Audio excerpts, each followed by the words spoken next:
इतनी बड़ी उम्र होने के बाद जाकर पता चला कि मिस्र के लोग कभी भी सोफा खरीदते ही नहीं हैं। वे सीधे लाल ईंट और सीमेंट से एक सोफा बना लेते हैं। कहना पड़ेगा कि यह तरीका देखकर गोल्डी की आंखों में आंसू आ गए और आरिफ का तो दिमाग ही घूम गया। ये तो ऐसी अजीब बात है जैसे खुद अजीबपन ने घर के दरवाजे पर दस्तक दे दी हो। इस सोफा बनाने के लिए जो सामग्री इस्तेमाल होती है वो होती है ऐसी खोखली ईंटें।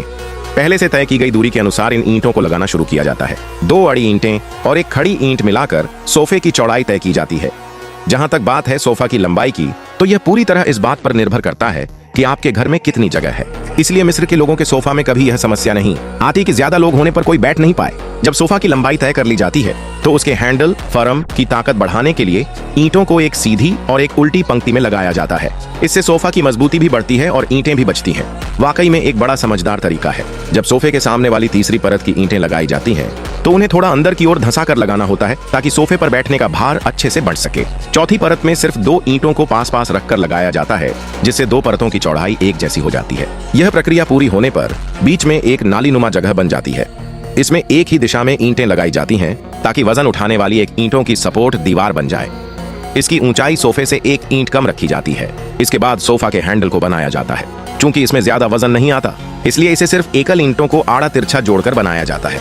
जब यह भी बन जाता है तो दीवार के दोनों ओर एक एक एल्यूमिनियम पट्टी को फिक्स किया जाता है। बीच में कुछ सेंटीमीटर की गहराई वाला खांचा ग्रूव छोड़ा जाता है।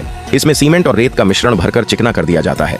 जब एक तरफ की पट्टी में भराई और चिकनाई हो जाए तो एल्यूमिनियम पट्टी को दूसरी ओर शिफ्ट किया जाता है और वही प्रक्रिया दोहराई जाती है। जब तक सीमेंट पूरी तरह सूखा न हो, एल्यूमिनियम पट्टियों को निकाल लिया जाता है। इस तरह से सोफे की मुख्य संरचना तैयार हो जाती है।